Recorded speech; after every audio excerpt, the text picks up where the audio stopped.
Today I'm reviewing the IK Foam Pro 2 pump foam sprayer. I typically use this for detailing my car. I use it to foam down the wheels and tires. I use it to foam the engine bay, the door jambs, the paint, any section that has a lot of dirt and grime on it. Today I'm going to put the IK Foam Pro 2 to the test against this beat down lawnmower here. See how thick that foam is. Man, it just really applies shaving cream level foam.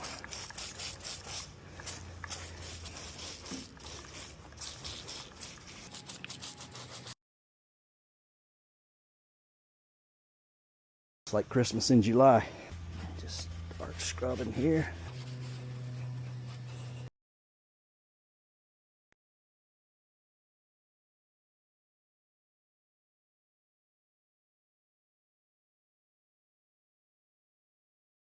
So I think you see the benefits of using this foamer. Works great on a filthy, neglected, forgotten, left for dead lawnmower. Works great on your wheels and tires, works on your engine bay, door jambs. It's just a great little tool to have in your arsenal. I want to say this is a 5-star product. I can't ding it for anything. Not super expensive. You know, it's in the $40 to $50 range. All the parts in here are basically serviceable. So you got like little filters in here, these tips, this top, all this stuff. So let's just say you broke something, one piece broke. You can go to IK and you can get that replacement part. So you don't have to buy a brand new one. And that's something that I don't think a lot of products follow that model these days. They're more throwaway. Once they break, throw them away. You need to pick one of these up if you're serious about keeping things clean, whether it's your auto or home. I'm sure you can find a multitude of uses for it. If you enjoyed this review, please hit that thumbs up. Please consider subscribing and please hit that notification bell. You know when I drop more content. Thanks and see you on the next one.